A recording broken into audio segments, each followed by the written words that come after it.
Bankroll challenge day 33. You may have noticed that my balance has increased by a substantial amount. This is because today I was in ahead when people had a Badbeatjackpot, and I received, as you can see, $124 of it.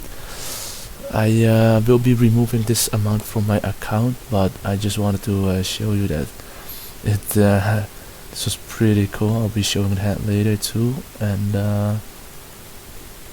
yeah, that's pretty much it. Other than that, I'm down a little bit today, so let's get to it.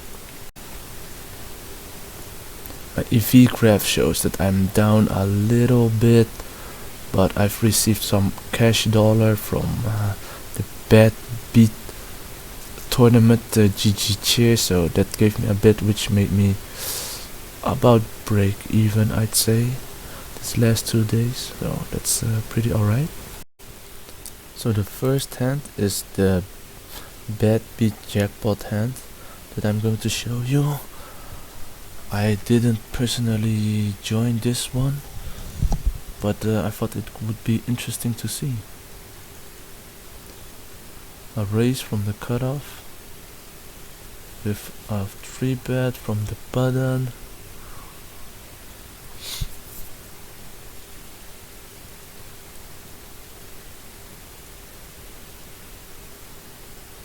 Just waiting for the cutoff.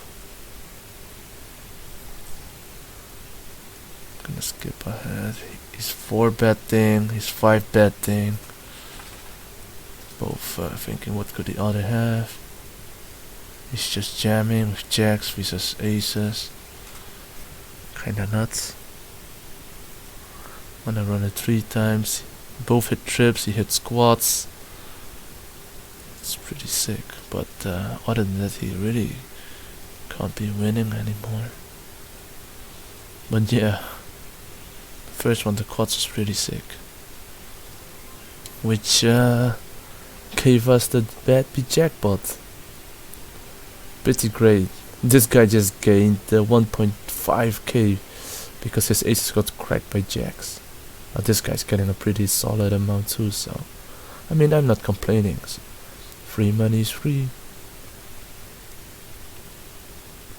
So for the next hand, we have pocket fours. Pretty decent hand to play. Gonna open this up, obviously. Get a call from the small blind and the big blind. Flop on open ender. We're gonna continue here, even though we don't have a set.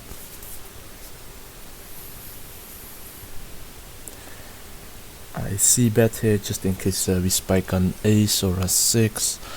Would be great if we hit an ace.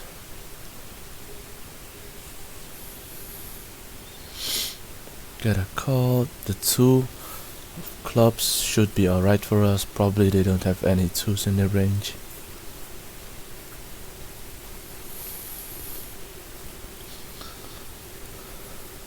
This guy checks. I'm gonna bet again. Should still be ahead of all those ace X, but we could be behind some overpairs. Check raise is not so great for us, but we're not gonna fold yet. We do spike the ace for the straight, but there's also the possibility of an flush here, so when he jams, that's kind of problem for us, I think. He could have overpairs, he could have an ace X, he could have a straight, a flush.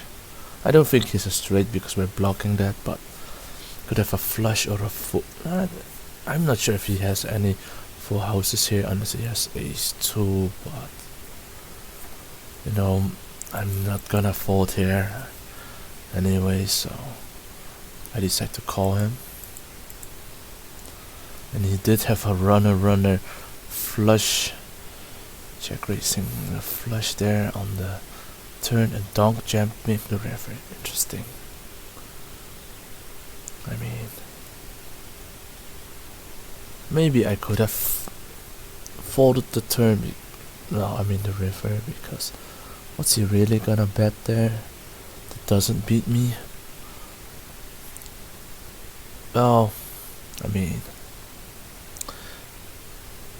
he probably only would have won with a flush, because even his sets, well, set would have won because there would be a full house, but what he check raised there, I don't think it's a pocket 3 or pocket 5, so I should be ahead of most of his range. Only the flush would really have beat me here, so not too sure. Third hand of the day, king queen suited, great hand to open up the action.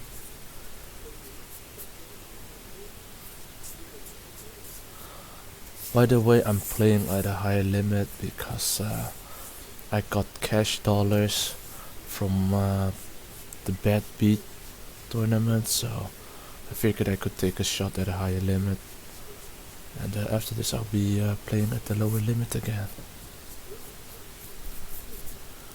So this guy 3-bets me pre-flop, I call, and he checks the turn, flop I mean. So I'm thinking I could stab the pot here, but because he might have Jack X, King X, Queen X maybe, or a pocket pair. Doesn't like the flop, so I decide to bet here for a good shot.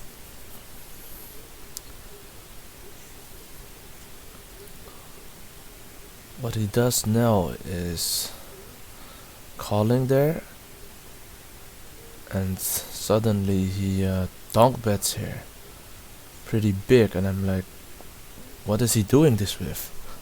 I mean, not that it matters that much because I don't have anything, so I'm gonna fold, but I figure he could do this with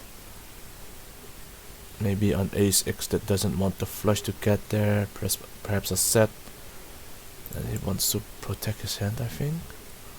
So I just decided to fold there.